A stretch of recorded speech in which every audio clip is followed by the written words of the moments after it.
திருச்சிற்றம்பலம். அருள் தரும் சிவகாமி அம்மை உடனுரை அருள்மிகு கைலாயநாத பெருமான் திருவடிகள் போற்றி போற்றி.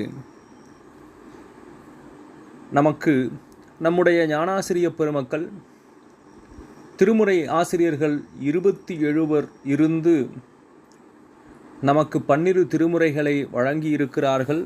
அந்த திருமுறையிலே இறைவன் சொக்கநாத பெருமானும் ஒரு திருமுறையை, ஒரு பாடலை நமக்கு அருளியிருக்கின்றார்.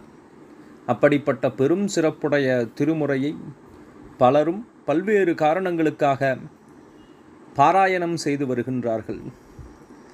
அவ்வகையிலே பலன் பெறும் பதிகங்கள், பயன் தரும் பதிகங்கள் என்றெல்லாம் அவற்றை வரிசைப்படுத்தி நாள்தோறும் பாராயணம் செய்து வருகின்றார்கள் அடியார் பெருமக்களும் மற்றும் இருக்கக்கூடிய உலகியல் மக்களும்.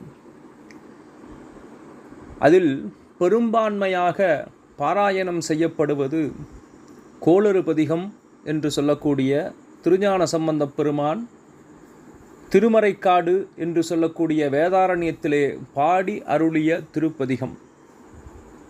9 கோள்களால் ஏற்படக்கூடிய தீமையை நீக்கி அருளக்கூடிய பதிகம்.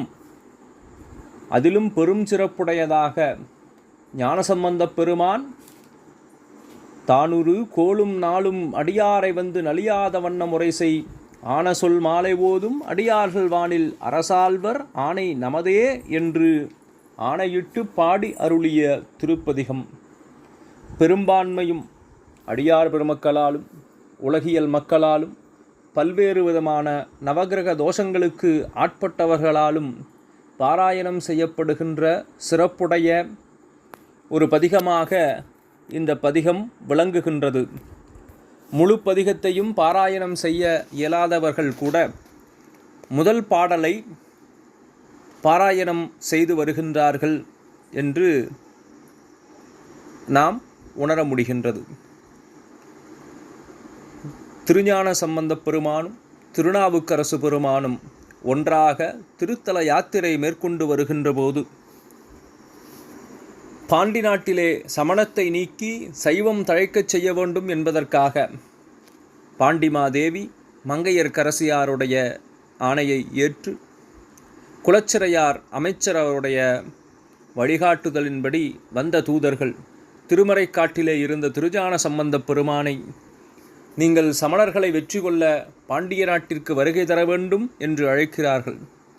அருகிலே இருந்த திருநாவுக்கரசு பெருமான், சமணர்கள் மிகவும் வஞ்சனை உடையவர்கள், அவர்களிடத்திலே பாலகராகிய நீங்கள் செல்ல வேண்டாம், அதுவும் மட்டுமல்ல நாளும் கோளும் சரியில்லை என்று சொல்ல, நாளும் கோளும் நாதனுடைய அடியார்களுக்கு எவ்வித தீங்கும் செய்யாது என்று குறிப்பிட்டு திருஞான சம்பந்தப் பெருமான் இந்த திருப்பதிகத்தை பாடி அருளுகின்றார். இறைவன் என்னுடைய நெஞ்சத்திலே எப்போதும் இருப்பதனால் ஞாயிறு திங்கள் செவ்வாய் புதன் வியாழன் வெள்ளி சனி பாம்பு 2 முடனே, பாம்பு 2 ராகு கேது என்று சொல்லக்கூடிய இந்த நிழல் கிரகங்களும் சூரியன் சந்திரன் செவ்வாய் புதன் குரு சுக்கிரன் சனி என்று சொல்லக்கூடிய 7 கிரகங்களுமாக 9 கிரகங்களும் எவ்வித தீங்கும் செய்யாது அடியார்களுக்கு என்று முன்பு சொன்னதைப் போல நிறைவாக ஆணை நமதே என்று ஆணையிட்டு பாடி அருளிய திருப்பதிகம். அன்று முதல் இன்று வரை அடியார் பெருமக்களும் உலகியல் மக்களும் இந்த திருப்பதிகத்தை பாடி பயன்பெறுகிறார்கள் என்பது நாம் காணுகின்ற உண்மை. திருச்சிற்றம்பலம்.